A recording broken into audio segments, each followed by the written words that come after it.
तीसरा सुख, सुखद पारिवारिक साया। किसी भी सुखी परिवार का तीसरा द्वार है पतिव्रता नारी एवं सुखद पारिवारिक साया। नारी परिवार की आधारशिला है। परिवार का सौंदर्य, समृद्धि और गौरव उसी के कारण स्थिर है। शीलव्रता नारी घर की लक्ष्मी होती है। घर में समृद्धि का वास रहता है। नारी के अनेक रूप हैं, माता, पत्नी, बहन, बेटी आदि। वो हर रूप में पूजनीय है। नारी परामर्श में मंत्री, गृह कार्य में दासी, धर्म कार्य में पत्नी, सहिष्णुता में पृथ्वी, गृह व्यवस्था में ग्रह की लक्ष्मी, ममता में माता, विलास में रंभा और क्रीड़ा में मित्र की भूमिका निभाती है। नारी का एक महत्वपूर्ण रूप है शिक्षिका का। बच्चों को संस्कारी बनाने से लेकर परिवार के हर सदस्य को सद्मार्ग की ओर अग्रसर करने का दायित्व उसी पर है। बालक के लिए माँ जननी ही नहीं होती, अपितु देवता होती है, गुरु होती है, भगवान होती है और सब कुछ होती है। आधुनिक माताओं का व्यवहार और स्वभाव दिन प्रतिदिन बिगड़ता जा रहा है। किटी पार्टी, क्लब, टेलीविजन में व्यस्त रहने के कारण वे प्रायः अपने बच्चों से दूर रहती हैं, जबकि माँ का वात्सल्य ही बालक के जीवन निर्माण का मूल आधार है। माँ के लिए बेटा बेटी समान रूप से आत्मीय होने चाहिए। परिवार के निर्माण में पुरुष की अपेक्षा नारी का स्थान अधिक महत्वपूर्ण है। परिवार की उन्नति के 3 सूत्र हैं: सहनशीलता, स्नेहशीलता और श्रमशीलता। एक सुघड़ गृहिणी की पहचान उसके घर की स्वच्छता तथा बच्चों की शालीनता से होती है।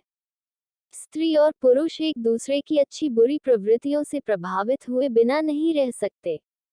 अतः आवश्यक है कि दोनों वर्ग सशक्त, तेजस्वी और एक दूसरे के पूरक बने।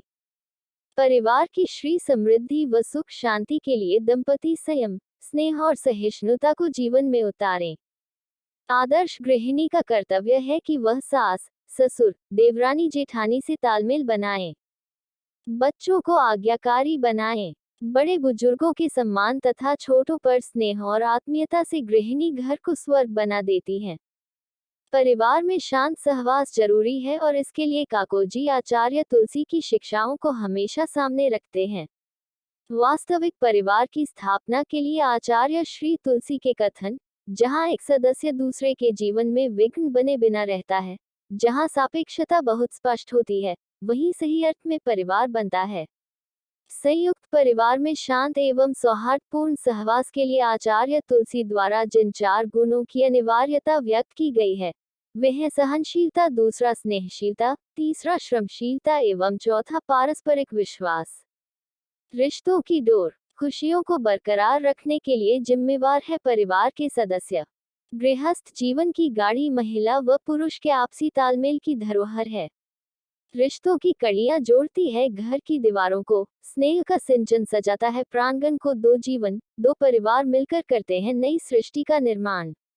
मुखरित होता है खुशियों का वातान, प्रफुल्लित होता है संस्कारों का अमृतान। इन्हीं सपनों को मन में संजोए हर 2 हाथ मिलते हैं साथ निभाने के लिए। घर में बजती है शहनाई, सजती है डोली, गाते हैं गीत, होते हैं मंगलाचार, बहू आने का दहलीज करती है इंतजार। यही से शुरुआत होती है पारिवारिक संरचना की, यही से जुड़ते हैं रिश्ते और यही से परवान चढ़ता है सुखी जीवन का सपना।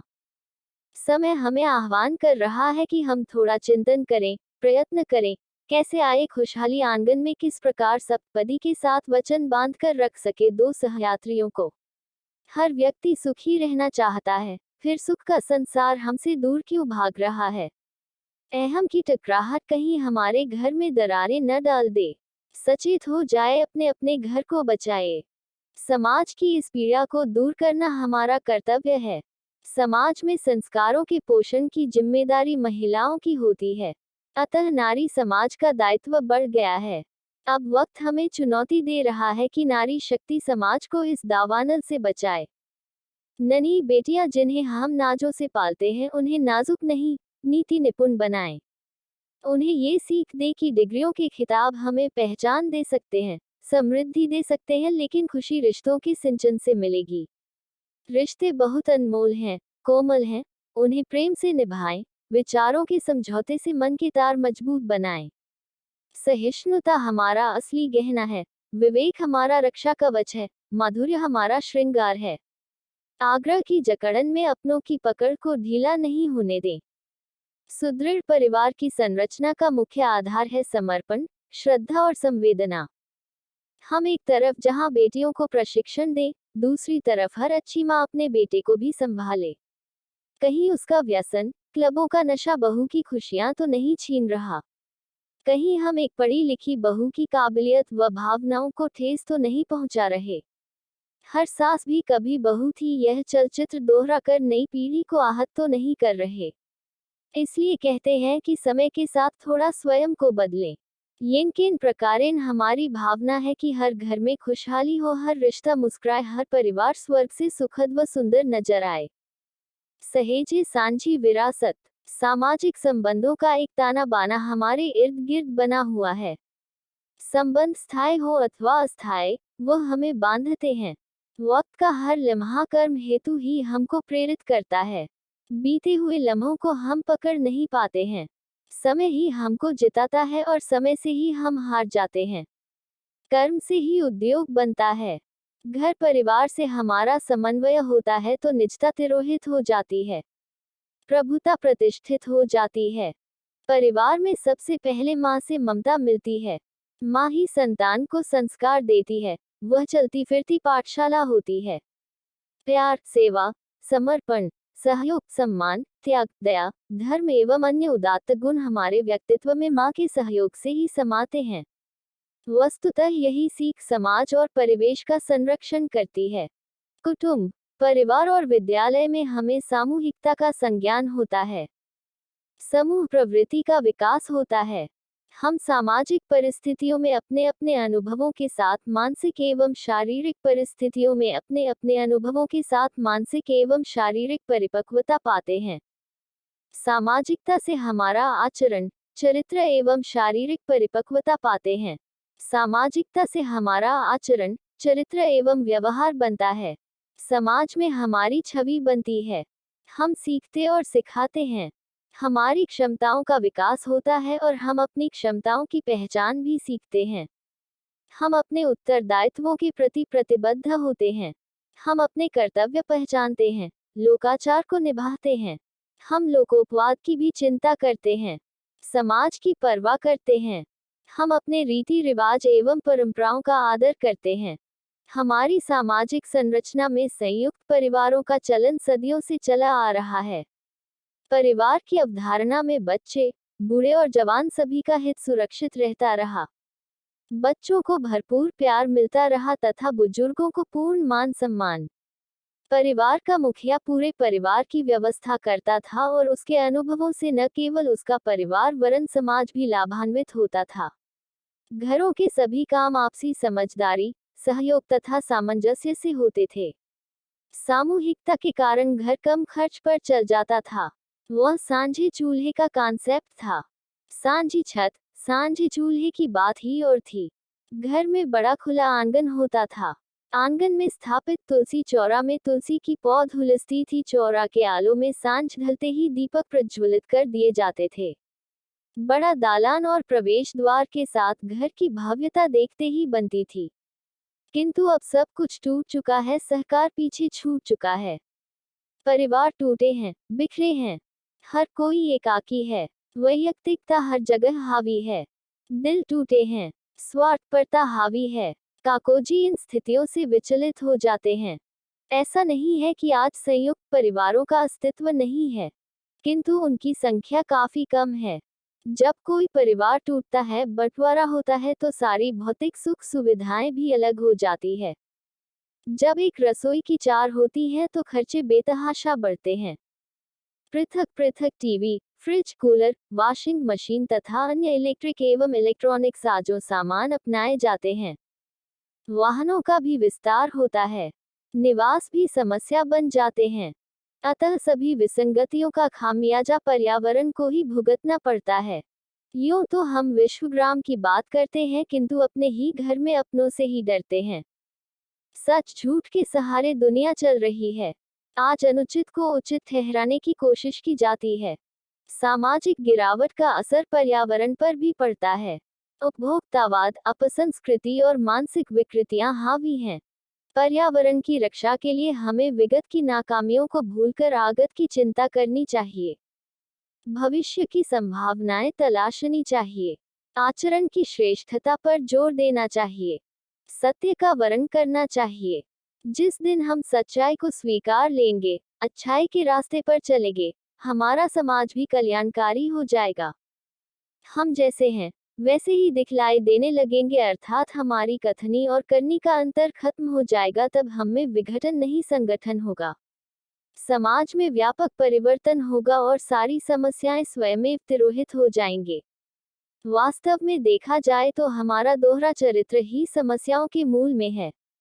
यूं तो हम सब आपस में कहते हैं कि पानी की बचत करो, किंतु क्या हम स्वयं पानी की बचत एवं संरक्षण के प्रति सचेत रहते हैं क्या? अतः हमें अपनी कथनी और करनी के भेद को समाप्त करना होगा। यदि हम विचार करें कि क्या हमारी प्रवृत्तियां भी प्रकृति, पर्यावरण और समाज को प्रभावित करती है, तो पाएंगे कि हमारी एक गलत सोच का प्रभाव बहुत दूरगामी होता है। हमारे अंतस में हर वक्त ईर्ष्या की ज्वाला धधकती रहती है।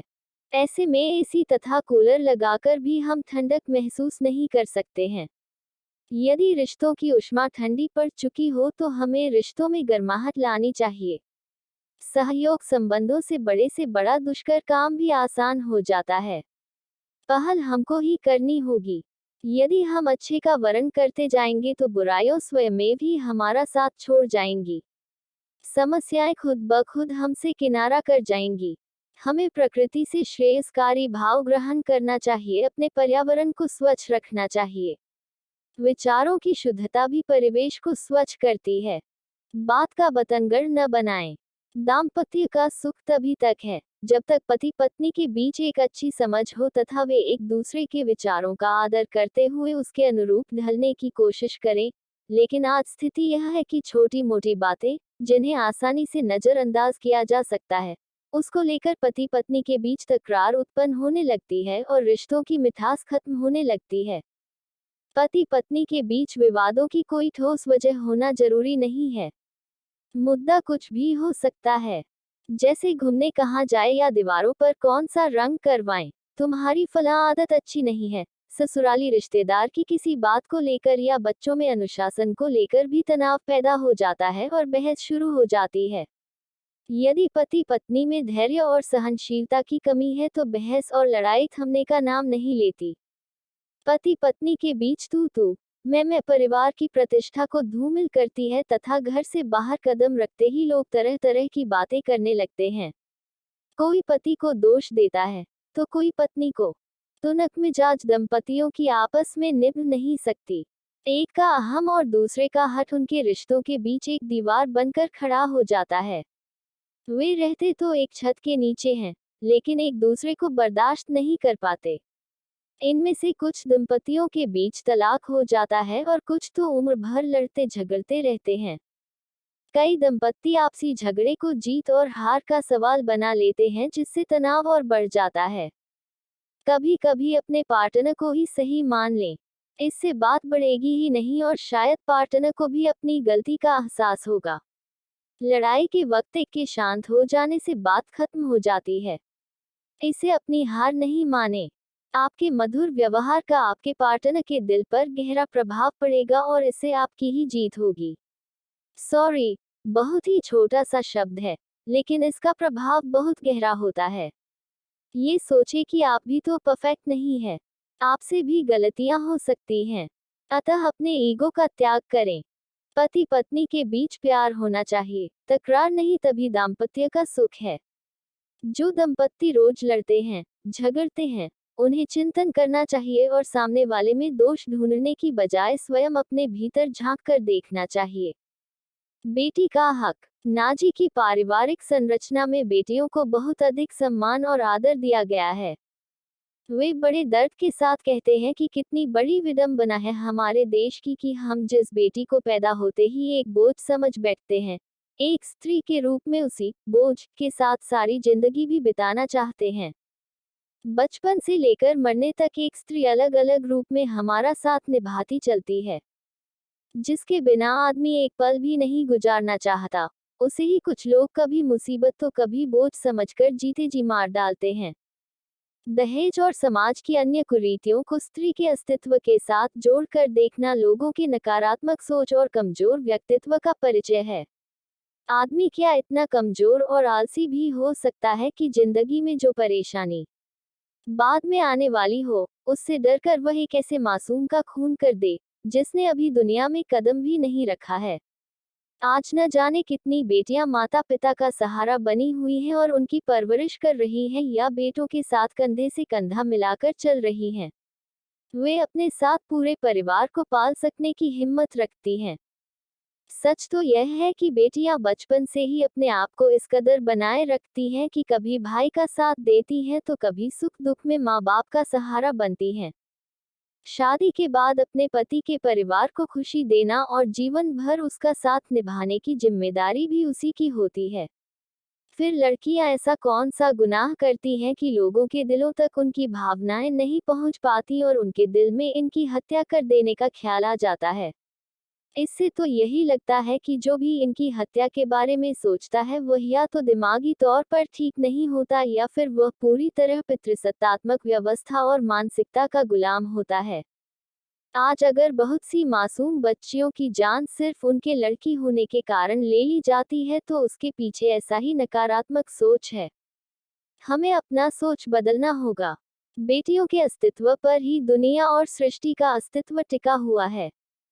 अकेले बेटे से घर को नहीं चलाया जा सकता। उसके लिए बेटियों का होना ज्यादा जरूरी है। इतनी छोटी सी बात हमें समझनी होगी। ये बात उस वक्त भी उतनी ही सही थी जब बेटियों को सिर्फ व्यवस्था के गुलाम के तौर पर देखा जाता था और आज जब उसने लड़कर अपना हक हासिल करना सीख लिया है, तब भी उतनी ही सही है। जीवन के लिए जितना जरूरी मर्द है, उससे ज्यादा औरत। मेरे कहने का तात्पर्य यह है कि दोनों की तुलना बराबरी पर होनी चाहिए। जितना हक बेटे का है, उतना ही बेटियों का भी। इनके अनुपात में बढ़ते फासले का असर हम देश के कुछ समृद्ध इलाकों में भी देख रहे हैं कि लड़कों की शादी में कितनी परेशानी आ रही है। यह उसी मानसिकता का हश्र है, जिस पर हम गर्व करते रहे हैं। गृह लक्ष्मी के साथ गृह सरस्वती भी। हर संयुक्त परिवार में महिलाओं की स्थिति सर्वाधिक उपयोगी और महत्वपूर्ण मानी गई है। यही कारण है कि घर में छोटे और बड़े घरेलू कार्यों का निष्पादन महिलाओं द्वारा ही किया जाता रहा है। ग्रामीण जीवन में घर पर गाय भैंस भी रखी जाती थी। मवेशियों के लिए बाटा तैयार करना, उन्हें चारा पानी देना, दूध दुहना, सुबह सुबह छाछ बिलोना आदि।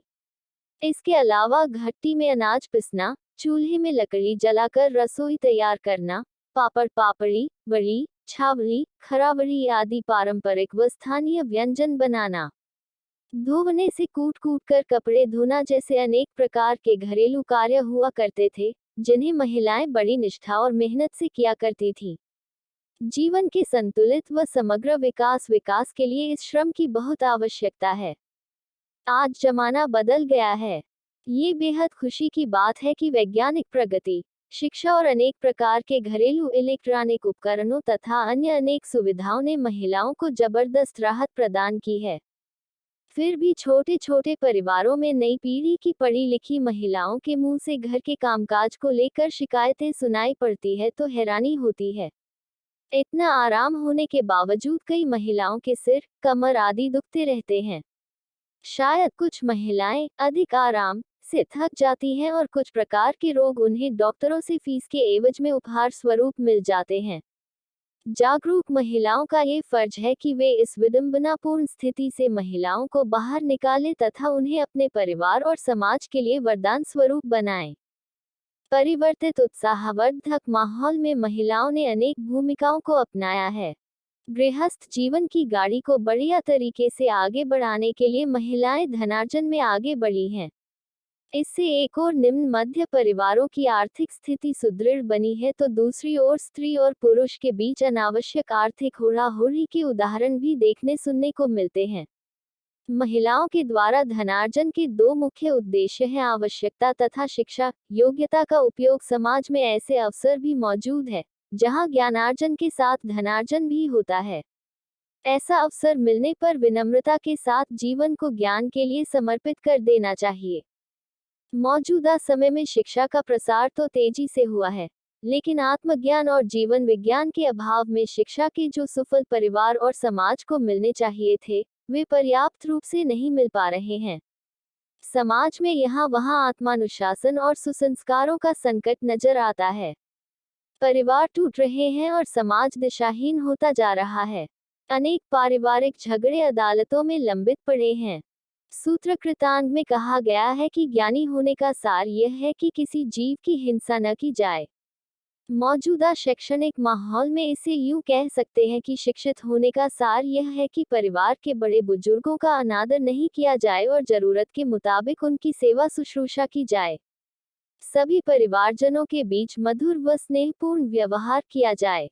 घर में स्नेह देने व पाने वाला घर के बाहर भी स्नेह का आदान प्रदान करके जीवन को माधुर्य से भर देता है। ये भी अहिंसा का ही एक रूप है। भारतीय समाज में परिवार एक मजबूत संस्था के रूप में स्थापित है। इस संस्था की केंद्रीय इकाई महिला है। महिला की समझदारी से परिवार अधिक शक्तिशाली बनता है। इससे स्वयं महिला भी अधिक संतुष्ट व प्रसन्न बनती है। स्त्री पुरुष के पारस्परिक सहयोग से परिवार और परिवार के सदस्य समर्थ और योग्य बनते हैं। आज जीवन और समाज के हर क्षेत्र में नारी अपनी सफलता का परचम फहरा रही है। वह शिक्षार्जन और धनार्जन में भी काफी आगे बढ़ी और बढ़ रही हैं। अब समय की पुकार है कि वह ज्ञानार्जन में भी आगे बढ़े। धनार्जन और ज्ञानार्जन में से यदि किसी एक का चयन करना पड़े तो उसे ज्ञान की उपासना का अधिक हितकर मार्ग चुनकर अपने और दूसरों के जीवन को आलोकित करना चाहिए। गृहलक्ष्मी की उपाधि धारण किए हुए सदियां बीत गई। अब महिलाएं गृह सरस्वती का भूमिका धारण करें। वे स्वयं ज्ञान ध्यान सीखें, परिवार के सदस्यों को सिखाएं और समय व सामर्थ्य के अनुसार समाज में भी ज्ञान के प्रचार प्रसार में अपना योगदान करें। उनके इस उपकार से सदियों तक पीढ़ियां लाभान्वित होती रहेंगी। ज्ञान की दीप शिखाएं बनकर महिलाएं गृह सरस्वती से समाज सरस्वती बने। सीखे हुए ज्ञान का प्रभाव जीवन व्यवहार में परिलक्षित होना चाहिए। हृदय और आत्मा से जुड़कर ज्ञान सम्यक बनता है। ज्ञान का फल मैत्री है। मैत्री विहीन ज्ञान शुष्क ज्ञान होता है। मैत्री की साधना के लिए क्षमा, त्याग, मर्यादा, कर्तव्यपरायणता जैसे मूल्यों को अपने जीवन में स्थान देना पड़ता है। घर को स्वर्ग बनाएं। आज भी माता पिता अपने बेटे बेटियों से अत्यधिक प्यार करते हैं। माता पिता आज अपने बच्चों के विकास के लिए बहुत अधिक चिंतित है। वे अपने बच्चों को वे सब सुविधाएं दे रहे हैं जो उन्हें कभी नहीं मिली। परिवारों में अब दंड देने की भी न्यूनता पाई जाती है। वस्तुतः किसी के पास समय ही नहीं है कि वह बच्चों से बोले, प्रेम करे, खेले, नाचे, गाए, उनकी कठिनाई जाने, सुविधाएं जुटाए, कोचिंग को भेजा और महत्वाकांक्षा के स्वप्न संजोए। खेल खत्म, कर्तव्यपूर्ण। आज माता पिता मान रहे हैं कि समय बहुत बदल गया है। पुराने जीवन मूल्य काम के नहीं है। प्रतियोगिता गलाकात स्तर पर पहुंच गई है। ऐसे में पुराने नियम कायदे चलाना बेकार है। आज का युवा आधुनिक है। आज सीखने के लिए विज्ञान के आधुनिक उपकरण टीवी, इंटरनेट, मोबाइल, पत्रिकाएं आदि उपलब्ध है। विज्ञान ने इतनी अधिक जानकारी उछाल दी है कि उसको बटोर पाना अब माता पिता के बस में नहीं है। आज युवा इस जानकारी को समेटने में लगा है। ऐसे में परंपरावादी माता पिता किसी काम के नहीं रहे हैं। ये बात सच है कि विगत वर्षों में विज्ञान ने ज्ञान के भंडार को जिस ढंग से खोला है, वह अपार है। युवाओं के सामने संभावनाओं का द्वार खुला पड़ा है, किंतु ये भी सही है कि इन अपार संभावनाओं के मध्य भटकने के लिए राजमार्ग के द्वार भी खुले हैं, जिस पर रपट कर दुर्घटनाग्रस्त होने की आशंकाएं भी बढ़ी है। जितना चिकना सरपट मार्ग होगा, फिसलन उतनी ही अधिक होगी और इसलिए सावधानी भी उतनी ही अधिक आवश्यक है। अतः अब सावधानी के नियमों का भी निर्धारण करना पड़ेगा। जब जीवन मूल्य पुराने काम नहीं आ रहे हैं तो नए जीवन मूल्य गढ़ना होगा। ये कार्य नवयुवा पीढ़ी नहीं कर सकती। इसके लिए तो माता पिता को ही कदम बढ़ाने होंगे। पहले परिवार की कुछ परंपराएं होती थी जिन्हें हम संस्कार कहते थे। संस्कारों की आवश्यकता नई जीवन शैली में भी है। कुछ बातें कभी पुरानी नहीं पड़ती। उदाहरण के लिए सूर्य या चांद कभी बासी नहीं होते। ऐसे ही माता पिता का प्यार भी है। अपने परिजनों के साथ स्नेह सूत्र का आभास भी यदि गायब हो तो फिर रिश्तों की आधारशिला कहाँ रह पाएगी। बच्चों को अपने माता पिता पर पूर्ण विश्वास तो होना ही चाहिए। वे जो करेंगे वे उनके हित में करेंगे, यह है स्नेह सूत्र का धागा। अगर यह विश्वास न हो तो फिर परिवार का नाम ही व्यर्थ है। फिर तो एक धर्मशाला शेष बचती है। जब चाहो आओ, खाना खाओ और जो मन में आए वह करो। सचमुच यही हाल आज है।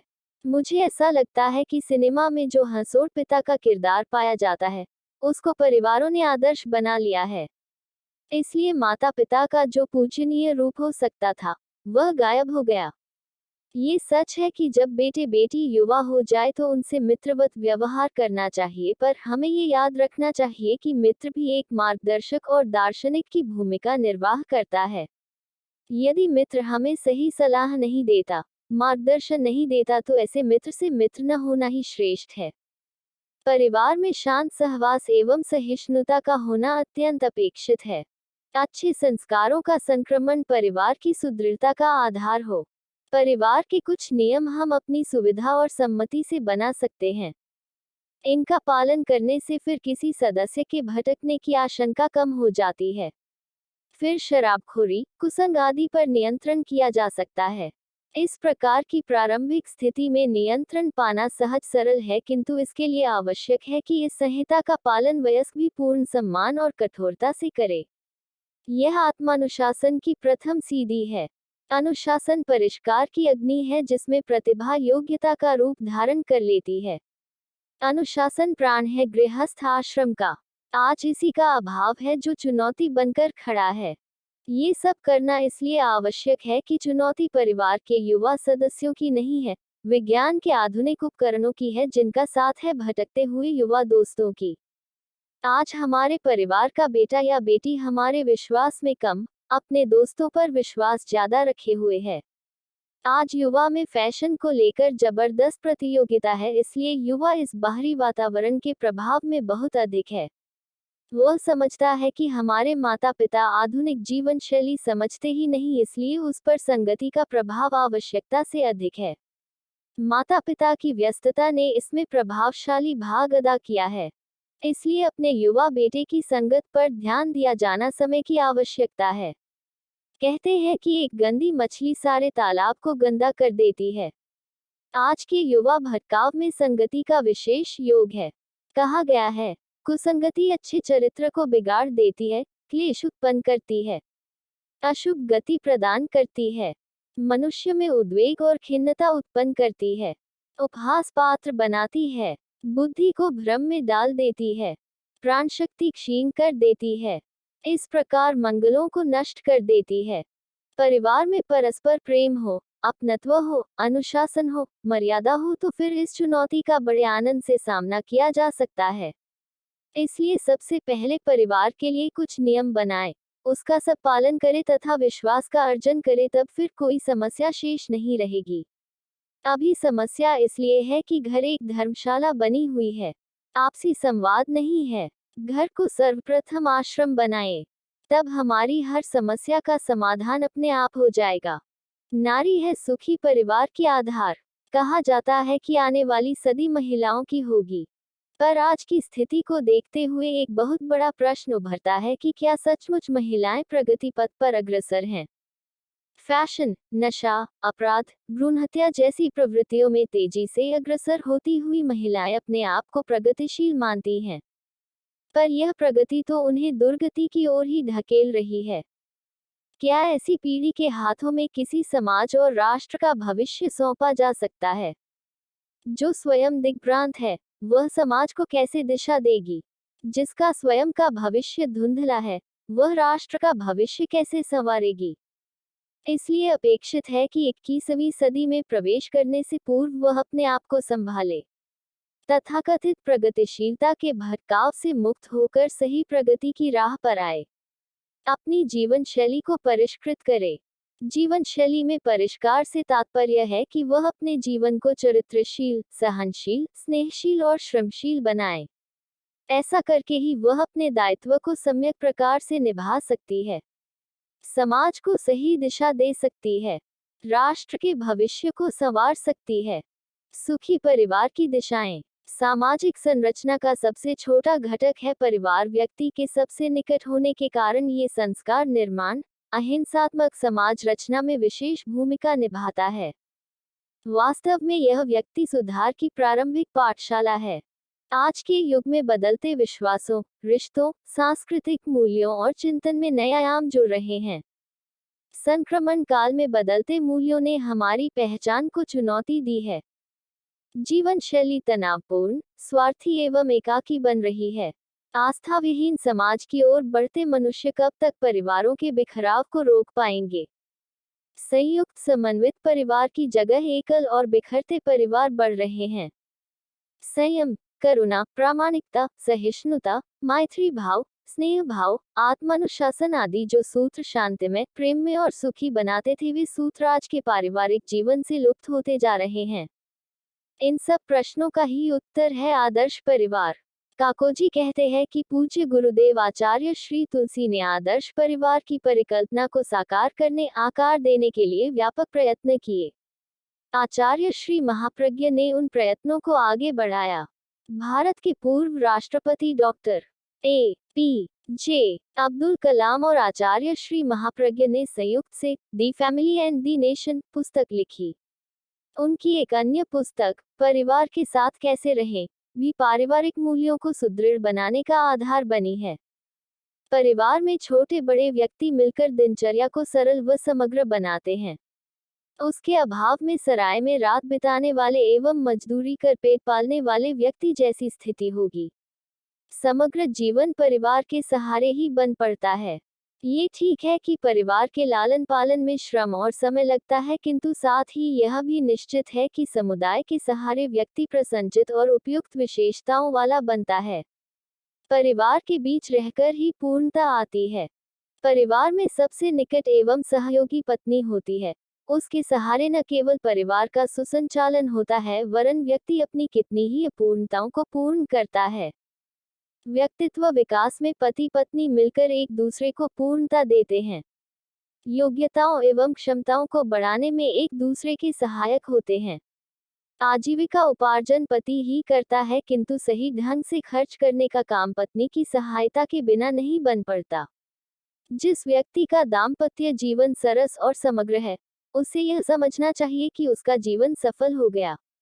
इसके विपरीत दोनों के मध्य रूखापन, कलह और अविश्वास है तो समझना चाहिए कि पारिवारिक जीवन अधूरा ही है। परिवार में कई व्यक्ति होते हैं, पर उस गाड़ी के दो पहियों की भूमिका को पति पत्नी मिलकर ही निर्वाहित करते हैं। पहिए टूटे हो तो गाड़ी का ढांचा कीमती होते हुए भी उसमें गतिशीलता नहीं हो सकती। परिवार के सभी सदस्यों के प्रति आत्मीयता के भाव रहने चाहिए। सहयोग के भाव रहने चाहिए। सहयोग प्रेम के बिना संभव नहीं है। जिस सहयोग से पूरे परिवार को उत्साह और पोषण मिलता है, उसका नाम ही प्रेम है। प्रेम आत्मिक गुण है। वह अंतरंग की उत्कृष्टता से ही विकसित होता है। पारिवारिक सफलता के 3 गुण हैं: सहनशीलता, स्नेहशीलता एवं श्रमशीलता। नम्रता, मिलनसारता, मैत्री आदि वे गुण हैं जो पारिवारिक सदस्यों को एक दूसरे से जोड़े रखते हैं। संदेह की स्थिति परिवार के सदस्यों को सुख और शांति से जीने नहीं देती। यदि परिवार का वातावरण मुक्त हो और परिवार के सदस्यों में मुक्त भाव से अपनी समस्या रखने का साहस हो, तो अनेक कुंठाओं द्वारा पैदा होने वाली बीमारियों से सहज ही बचा जा सकता है। परिवार समूह चेतना का प्रतीक है। उसमें 2-4 व्यक्तियों की विवेक चेतना का जागरण पूरे परिवार में जागृति नहीं भर सकता। वही परिवार आगे बढ़ सकता है जो व्यसन मुक्त और आडंबर मुक्त हो। परिवार वही अच्छा होता है जो सात्विक हो, सुसंस्कारित हो और चरित्र संपन्न हो। सुखी परिवार की कल्पना को साकार करने हेतु आवश्यक है कि हमारी जीवन शैली भी आदर्श हो। हमारी जीवन शैली संयम प्रधान, विनम्रता प्रधान और करुणा प्रधान हो। व्यवहार की शालीनता से, सबके प्रति संवेदनशीलता से, गुणों के प्रति अनुरागता से एवं आवेग तथा आवेश की अल्पता से जीवन मूल्यों को बढ़ाएं। आदर्श जीवन शैली के लिए हम समय प्रबंधन का अभ्यास करें, आत्म संतुलन का अभ्यास करें, हमारा चिंतन सकारात्मक हो, हमारी सोच मंगलमय हो। अगर हमारी जीवन शैली में इस प्रकार के परिवर्तन होते हैं तो संदेह यही बिंदु आदर्श परिवार की, सुखी परिवार की एवं चैतन्यमय परिवार की धुरी होंगे, और इन बिंदुओं के सहारे ही हम आदर्श परिवार एवं सुखी परिवार की कल्पना को साकार कर सकेंगे। मंत्र साधना। घर की सुख शांति बनाए रखना हर परिवार के सदस्य का दायित्व होता है। जिन घरों में आपसी मनमुटाव, रिश्तों में खिंचाव, वैचारिक मतभेद, धन और संपत्ति को लेकर विवाद, सास बहू के झगड़े, बाप बेटे में टकराहट, खान पान, रहन सहन, पहनावा आदि को लेकर मतभेद जैसी स्थितियां होती हैं, तो परिवार की संपूर्ण संरचना चरमरा जाती है। पारिवारिक सुख शांति के लिए सुझाए गए मंत्रों का विधिवत जाप किया जाए तो सहज ही इन स्थितियों से मुक्ति पाई जा सकती है। जैसे सर्वशांतिदायक मंत्र 1 ओम ह्रीं श्रीं क्लीं ब्लूं अर्हं नमः। 2 ओम ह्रीं नमो लोय सव्वसाहुन। विधि। इस मंत्र की प्रतिदिन माला जपने से परिवार में सर्वशांति मिलती है। महाकल्याणी मंत्र ओम अस्या ऊसा नमः। इस मंत्र का 1.25 लाख जाप करने से मंत्र सिद्ध होता है। यह मंत्र सिद्ध होने पर महाकल्याणकारी है, अनेक संपदा को देने वाला है।